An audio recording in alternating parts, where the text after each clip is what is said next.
Olá, meus amores, queridos e queridas, que chuva, não é mesmo?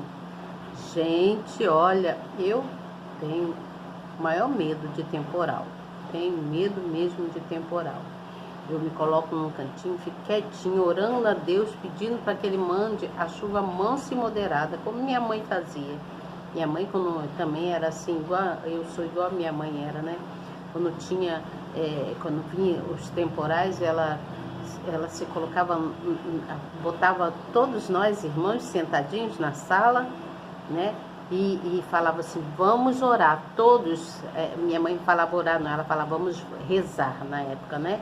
Minha mãe sempre foi católica, ela era católica. Então ela falava assim, vamos rezar, todo mundo, quero ver todo mundo rezando para Deus mandar a chuva mansa e moderada, porque tem muitas pessoas que moram em costas e essas pessoas estão correndo risco. E aí eu ficava com aquilo na minha cabeça e até hoje, né, eu morro de medo de temporal. Ela falava quando tinha espelho, algum espelho que pudesse estar no tempo, ou que a janela tivesse aberta, que era para tapar os espelhos. E até hoje eu faço isso, gente. Porque as pessoas antigas, elas têm grande sabedoria que Deus deu a elas para que elas passassem para os filhos, não é mesmo? Então nós temos que ser obedientes aos nossos pais, né? Eu sempre fui obediente e sempre respeitei as coisas que os meus pais falavam. Eu sempre buscava obedecer. Então, assim somos nós com Deus, nós temos que obedecer a palavra do Criador, não é mesmo? Se Ele mandou chuva, vamos nos colocar quietinho, vamos orar a Deus, pedir que mande a chuva mansa e moderada, para que não haja desastres, como tantas coisas que a gente tem visto por aí, não é mesmo? Precisamos orar muito, pedir a proteção divina do nosso Deus, tá certo? Então, hoje eu estava esperando melhorar essa chuva para não poder entrar aqui para falar com vocês, para a gente dar a continuidade do nosso estudo do livro de Isaías, né, do profeta Isaías. Hoje nós vamos falar do capítulo 11 e 12, mas antes eu gostaria muito que você novo que está chegando, a Marilu que está chegando, foi um prazer conhecer você, Marilu. Olha, gostei muito da sua pessoa. Quero que Deus te abençoe grandemente. Eu sei que Ele está abençoando cada um de nós que estamos aqui, que nos reunimos todas as noites aqui. Assim que eu puder, eu vou ao seu encontro, como você me convidou, tá bom, querida? Eu vou sim. E nós vamos ter muitas coisas para conversar, né? Vamos tratar das coisas do dia a dia e também vamos falar da fé, do nosso Deus, que coloca fé em nossas vidas, né? Para que a gente possa seguir com grande sabedoria, não é mesmo? Então vamos continuar aqui. Muito obrigada por você ter se inscrito no canal. Que Deus te abençoe grandemente. Você novo que está chegando e nova que está chegando, você não paga nada por se inscrever no canal, tá bom? Se inscreva no canal, aperte aí na palavrinha inscrever-se, no sininho na palavrinha todas. Pronto. Você não precisa fazer mais nada, a não ser ouvir a palavra amiga que eu venho trazer aqui para vocês todas as noites. Todas as noites nós nos reunimos aqui para falar do estudo da Bíblia, né? De falar de cada livro que foi escrito pelos pregadores, pelos profetas do passado, mesmo? E aí, com isso, nós vamos refletindo e aprendendo a cada dia sobre coisas que aconteceu no passado, que é um grande espelho para todos nós, não é mesmo? Então vamos ficar atento, você que chegou aí novo e nova, se coloque num lugarzinho silencioso, preste atenção, tá bom? Nas palavras que eu venho trazer aqui e depois você compartilha. Depois que você já está inscrito, inscrita, você vai ver uma mãozinha, você clica nessa mãozinha para mostrar para o canal que você está presente, que você gosta do que eu trago aqui, tá bom? Depois, no final, você, por gentileza, compartilha a palavra para outra pessoa e convida outra pessoa para entrar para se reunir conosco aqui todas as noites para esse pequeno estudo que é de grande valia para cada um de nós, nos traz crescimento, tá bom? Então vamos lá. Eu vou ler aqui o versículo de número 1 do capítulo 11, que nós vamos falar sobre o reino do Messias, que é pacífico e próspero. Estou aqui com a minha Bíblia, capítulo 11 e capítulo 12, tá bom? 11 e 12. É profeta Isaías, tá bom? O livro de Isaías. Vamos acompanhar aqui, eu vou ler, e aí você me acompanha da sua residência aí onde você está, você me acompanha, tá bom? E vai prestando atenção. Depois eu venho com as explicações, tá? Então diz assim no versículo 1: Porque brotará um rebento do tronco de Jessé, e das suas raízes um renovo frutificará. Rebento aqui está querendo dizer uma destruição, tá bom? E repousará sobre ele o Espírito do Senhor, o Espírito de sabedoria e de entendimento, o Espírito de conselho e de fortaleza, o Espírito de conhecimento e de temor ao Senhor. Olha que grandeza! Deleitar-se-á no temor do Senhor e não julgará segundo a vista dos seus olhos, nem repreenderá segundo o ouvido dos seus ouvidos. Mas julgará com justiça aos pobres e repreenderá com equidade aos mansos da terra, e ferirá a terra com a vara da sua boca, e com o sopro dos seus lábios matará ao ímpio. Presta atenção. A injustiça será cinto dos seus lombos, e a fidelidade o cinto das suas entranhas. A morada, o lobo com o cordeiro, e o leopardo com o cabrito se deitará. E o bezerro e o filho do leão e o animal cevado andarão juntos, e um menino pequeno os guiará. A vaca e a ursa pastarão juntas, seus filhos se deitarão juntos, e o leão comerá palha como o boi. E brincará a criança de peito sobre a toca da áspide, e a demanda colocará a sua mão na cova do basilisco. Não se fará mal nem dano algum em todo o meu santo monte, porque a terra se encherá de conhecimento do Senhor, como as águas que cobrem o mar. E acontecerá naquele dia que a raiz de Jessé, a qual estará posta por estandarte dos povos, será buscada pelos gentios, e o lugar do seu repouso será glorioso. E há de ser que naquele dia o Senhor tornará a pôr a sua mão para adquirir outra vez o remanescente do seu povo, aquele povo que eram fervorosos em fé, né? Que criam e que eram justos, que for deixado ao seu povo, que for deixado da Assíria e do Egito e do Patróis e da Etiópia e de Elã e de Sinar e de Amate e das ilhas do mar. E levantará um estandarte entre as nações, e ajuntará os desterrados de Israel e os dispersos de Judá, congregará desde os quatro confins da terra. Presta atenção, gente. E afastar-se-á a inveja de Efraim, e os adversários de Judá serão desarraigados. Efraim não invejará a Judá, e Judá não oprimirá a Efraim. Antes voarão sobre os ombros dos filisteus ao ocidente. Juntos despojarão aos do oriente, em Edom e em Moabe. Porão as suas mãos e os filhos de Amon lhes obedecerão.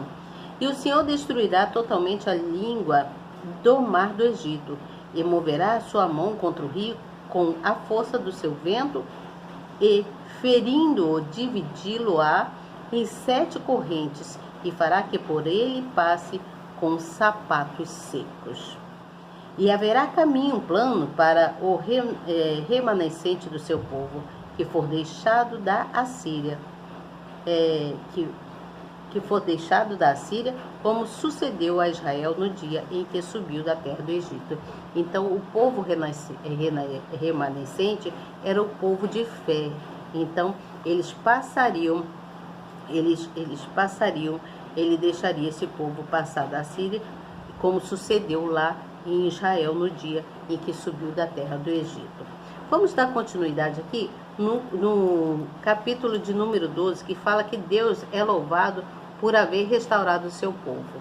E diz assim: e dirás naquele dia, graças te dou, ó Senhor, porque ainda te iraste contra mim, e a tua ira se retirou, e tu me consolas. Eis que Deus é a minha salvação, nele confiei e não temerei, porque o Senhor, Deus, é a minha força e o meu cântico se tornou a minha salvação. E vós com alegria tirareis águas das fontes da salvação. E direis naquele dia: dai graças ao Senhor, e invocai o seu nome, fazei notórios os seus feitos entre os povos, cantai quão excelso é o seu nome. Cantai ao Senhor, porque fez coisas grandiosas, sabe-se isto em toda a terra. Exulta e jubila, ó habitantes de Sião, porque grande é o Santo de Israel no meio de ti. Então vamos entender. Nós vimos aqui sobre o reinado, né? O reino lá do Messias, que era pacífico e próspero, ou seja, tinha muita paz e muita prosperidade. Mas veja bem o que diz no primeiro versículo: porque brotará um rebento do tronco de Jessé. Então, está falando que no rebento aqui, está dizendo sobre a destruição. Então, a destruição de Judá pela Babilônia quase aniquilaria a descendência de Abraão. Você entende? Porém, o juízo divino poupou um remanescente, ou seja, aquele que tinha fé, né? Dentre eles, a linhagem de Davi, chamada aqui de o trono de Jessé. Tá entendendo? Essa preservação ocorreu para que o Messias pudesse vir à humanidade. O Senhor Jesus é descrito como um rebento, que significa a parte nova, um broto pequeno e frágil de uma planta. Ele brotaria de uma árvore de aparência pouco promissora. Isso mesmo, promissora. Então ele brotaria de uma árvore pouco promissora, que não tinha muita aparição, vamos dizer assim, né? Pois procederia de uma família simples, em circunstâncias improváveis para um rei. Apesar disso, o broto cresceu e se tornou o tronco principal de onde nascem os ramos, que são todos aqueles que pela fé se ligam a ele e geram frutos para o seu rebanho. Você entendeu o que está dizendo aqui? Então, todos os remanescentes são aqueles que geram fé e que iam trazer mais pessoas para o caminhar com Deus, você entende? Então ele fala que haveria um repousar sobre ele, você entende? O rei que seria estabelecido pelo Altíssimo era totalmente espiritual, portanto somente por meio do seu espírito poderia ser impactado. Por isso o Senhor Jesus foi envolvido de forma plena pelo Espírito Santo, desde o ventre de Maria, e teve o seu ministério guiado por ele. Entendeu? Isso ensina que aquele que deseja alcançar esse reino também precisará ser envolvido plenamente pelo Espírito de Deus. Uma pessoa pode ter muitas virtudes humanas e boas intenções, mas as qualificações mais importantes vêm por meio do batismo com o Espírito Santo. Está entendendo? Quem o possui está apto a vencer as investidas malignas, as dúvidas e os medos, porque está revestido de fé e do próprio Espírito de Deus. Então, o Espírito de Deus, ele repousa sobre aquele que o busca, aquele que tem fé. Você entende? Porque o Espírito do Senhor é sabedoria, o Espírito do Senhor é entendimento, o Espírito do Senhor é conselho, é fortaleza, é temor, é conhecimento, é capacidade, você entende? Então, veja que não há ligação alguma com sentimento, como euforia, desânimo, ternura, ódio, pesar ou desprezo. Portanto, é um grave erro associar a tão valiosa fé com as emoções que vêm do coração. Essas explicações são bem claras, né? Está aqui escrito na nossa Bíblia. Você entende? Então são bem claras. E aí vem falando sobre o temor do Messias, né? Os profetas que revela que o Messias se deleitaria no temor de Deus. Seu prazer estaria em reverenciar o Altíssimo pelos seus excelentes atributos, por tudo que Deus tinha feito, né? Então o Senhor Jesus, ele manifestou esse fruto constantemente ao Pai, pois ele adorava a sua justiça e a sua bondade. Que Deus, o nosso Pai, ele é bondoso, né? Ele é misericordioso. Fala também no versículo 3b, fala que não poderia julgar à vista dos seus olhos, ou seja, que o Messias jamais cometeria alguma injustiça, pois não age baseada em relatos humanos ou em fatores exteriores. Assim deve ser aqueles que professam a fé no Senhor. O temor a ele gera justiça. Por essa razão, a pessoa temente não julga segundo a aparência, nem é parcial. Não age de acordo com os próprios padrões, nem com suposições. Além disso, mesmo diante da falha alheia, repreende com compaixão, porque sabe que é tão sujeita a erros quanto a qualquer outra pessoa. Você está entendendo? Nós somos sujeitos a erros, não é mesmo? Vamos lá entender um pouco do capítulo de número 12. No versículo 1 e 2, está falando sobre a ira, né?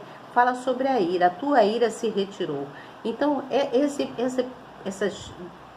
essa pequena frase diz que assim como um pecador alcança a benevolência do Senhor, quando se arrepende, a nação de Israel alcançaria a misericórdia ao confiar em Deus. Você entende? Aqui está falando sobre a confiança da nação de Israel, porque o seu povo seria disciplinado, mas voltaria do exílio restaurado, por causa da compaixão divina. A nação viria posteriormente à manifestação do Messias em sua primeira vinda.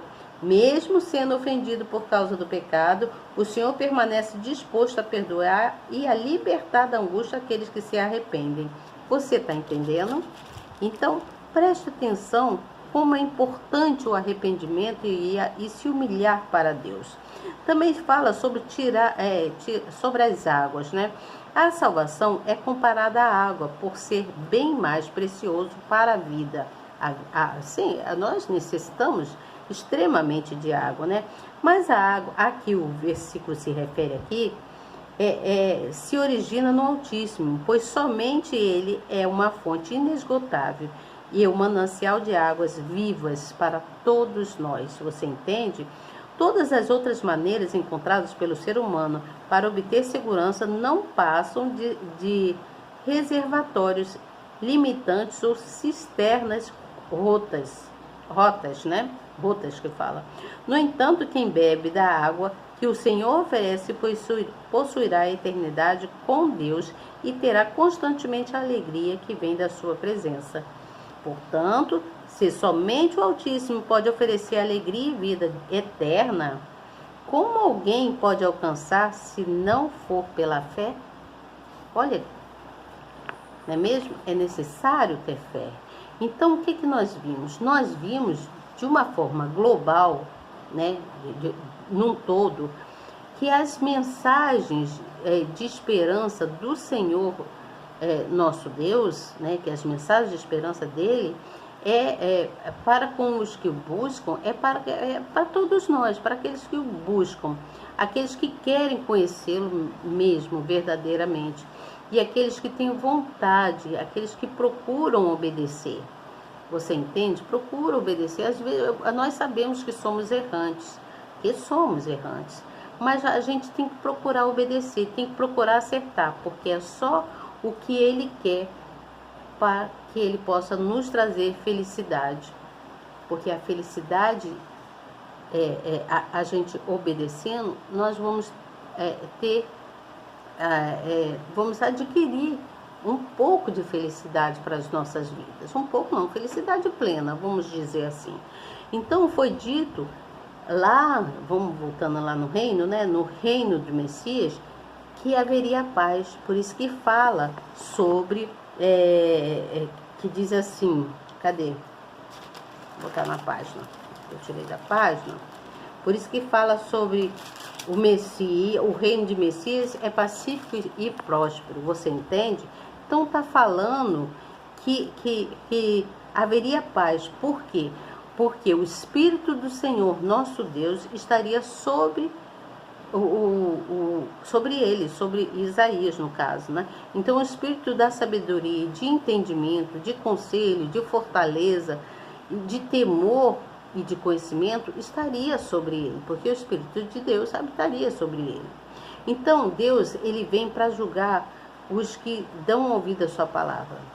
Você entende? Ele vem para julgar, ele julgará aqueles que dão ouvido. Deus, ele não julga as nossas vidas pela nossa aparência, pela sua beleza, pelo seu bem vestir, nada disso. Ele não julga pela sua aparência, ele julga com justiça e por justiça. Lá, quando nós vimos lá atrás, nós vimos que Isaías, ele tinha visões, né? Ele vinha sobre ele visões, mas nem sempre ele sabia quando que se cumpriria aquelas visões. Só se Deus revelasse para ele, aí ele falava. Então, Deus deu essa sabedoria para Isaías, deu esse jeito para ele. Ele tinha visões, mas ele não sabia dizer quando que iria acontecer aquelas coisas que ele profetizava, que ele falava. Então, a gente vê aqui no versículo 1, virando de novo a página, a gente vê aqui no versículo 1 que fala sobre o rebento, né? E no versículo 5, que fala que a justiça será cinto dos seus lombos. Olha só. Então, nós vimos mais ou menos parecido, né? Lá atrás, em outros capítulos, que ele vem falando também do tronco e da raiz. Ele fala da justiça e do renovo. Ele fala de tudo. Ele vem descrevendo toda a linhagem, né, dos acontecimentos, toda a linhagem do menino Messias, que é aquele que nasceu, lembra que eu falei que nasceu da Virgem, iria nascer da Virgem, né? Que seria a descendência de Davi. Por isso que Isaías, ele profetizava e ele dava muitas qualidades ao Messias, ao menino, né? Ele dizia que o Messias, que era o Espírito de Deus, que repousaria sobre ele, né? Não como um menino, mas já como um homem, repousaria sobre ele e daria a ele toda essa sabedoria de entendimento, daria a ele força, porque falava que tinha sido ungido pelo o Espírito Santo, por Deus. Então, ele profetizava de forma firme que Deus, ele sarou todas as pessoas que eram sofridas, né, de coração, que eram contritos de coração, que é o correto é falar assim, os contritos de coração, e ele anunciou também a redenção, ou seja, aqueles que se humilharam para Deus, né, e aos cegos, quando ele restaura a vida e faz com que os cegos também enxerguem. Então, você pode até me perguntar assim, mas Beth, aonde eu vou encontrar o Espírito Santo? Eu não vejo o Espírito Santo. Gente, a gente sabe como que a gente vê o Espírito Santo? Sabe como eu vejo o Espírito Santo? Quando ele testifica dentro de mim que ele é comigo. Quando eu tenho a certeza, mesmo sem vê-lo. Você entende? Mesmo sem ver, a gente tem que ter a certeza. Então eu digo que Ele está no meio de nós. O Espírito Santo, Ele está no meio daquele que o busca, daqueles que o buscam. Então você só tem que abrir a porta do seu coração e deixar que Ele habite dentro de você, para que você fale assim: eu tenho a certeza que o Espírito Santo, Ele é comigo. Ele age na minha vida, Ele cuida de mim, em todas as áreas. Então, você tem que se permitir para que Ele venha fazer transformação no seu ser. Você entende? Você tem que se permitir. Quando a gente se permite ser usado pelo Espírito Santo, Ele habita em nós. É preciso ter certeza, ter coragem de saber que Ele é conosco. Porque muita gente coragem de saber. Como assim coragem? Muitas pessoas têm medo. Como pode alguém ter medo de um Deus tão magnífico, tão poderoso que é o nosso Deus? Como pode alguém ter vergonha de falar desse Deus? Você entende? Eu não entendo, isso não cai sobre mim, assim, de eu pensar, como que uma pessoa pode ter vergonha de falar de Deus, meu Pai? Como que uma pessoa pode ter medo de falar de Deus se Ele é o nosso Criador, se Ele é que cuida da gente em todo o tempo, desde o nosso nascimento, desde quando nós fomos gerados, Ele vem cuidando das nossas vidas. Então Deus, Ele revela muitas coisas sobre nós, mas nós precisamos se deixar ser transformados, você entende? Se você deixar Deus te transformar, Ele vai fazer uma obra magnífica na sua vida. E tudo vai mudar, tudo vai mudar.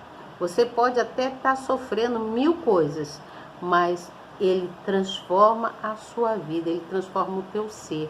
Não é só vida financeira, vida de sentimental, essas coisas normais não, mas Ele transforma a sua vida espiritual. Porque o espiritual é extraordinário, é coisa de Deus mesmo, você entende? Então, deixa eu voltar lá no profeta, né? O profeta Isaías, Deus revelava para ele, para o profeta Isaías, que haveria, a partir daquele momento das revelações, que haveria grande alegria em todos para todo aquele povo daquela época, e todos deveriam acreditar. Então, que Isaías, né, o profeta, ele profetizava isso. Ele falava: gente, olha, acredita em mim, haverá grande alegria, o Deus poderoso está sobre mim, e Ele me deu entendimento, sabedoria, para que eu venha falar para vocês. Por isso, aí ele ia falando várias coisas para que as pessoas pudessem crer. Por isso ele diz que a alegria o tornaria também, tomaria, né? Isso, o tornaria também por Deus, porque ele sabia que Deus estava sobre ele, você entende? Não sei se eu fui bem correta aqui, mas eu quero dizer que ele pensou assim: poxa, o Senhor é comigo. E aí começou a profetizar várias e várias coisas, e Deus ouvindo e vendo tudo aquilo. Então Deus ajudava, ele se apossou sobre Isaías, para que, ele, como um homem, né? E então ele passou por tantas coisas que a humanidade passa, ele sofreu muitas coisas. Então, é por isso que Isaías teve um determinado momento que ele disse assim: eu louvarei ao Senhor porque a sua graça me cerca, ou seja, a sua graça me basta. Eu louvarei ao Senhor porque a sua graça me sustenta, porque eu louvarei ao Senhor porque a sua graça me coloca de pé, porque Deus me coloca de pé o tempo todo. Então devemos dar graças ao Senhor e louvar esse Deus tão maravilhoso que nós conhecemos, né? Então, naquela época lá, era tempo de libertação, né, de todos os remanescentes que seriam assim, honrados por Deus. Eram todos distintos, porque Deus era com eles. Assim somos nós nas nossas vidas atuais hoje. Nós devemos louvar ao Senhor, engrandecer o nome dele, porque ele porque a graça dele nos basta em tudo que ele faz nas nossas vidas, você entende? Então, Deus, ele vem trazendo libertação, ele vem trazendo força, ele vem trazendo entendimento, ele vem trazendo sabedoria para todos os remanescentes, todos aqueles que têm fé, que somos nós, pessoas que cremos nesse Deus, tá bom? Então lembre-se que Deus é a fonte de força e vida, tá bom? Amanhã eu volto com vocês com o capítulo 13 e 14, tá bom? Boa noite para vocês, que o tempo já está corrido, o canal já está me avisando aqui, senão eu continuaria mais com vocês. Mas amanhã eu volto falando com vocês sobre o capítulo 13 e 14. Boa noite para vocês e até amanhã, se Deus quiser. E eu tenho certeza que Ele quer. Tchau!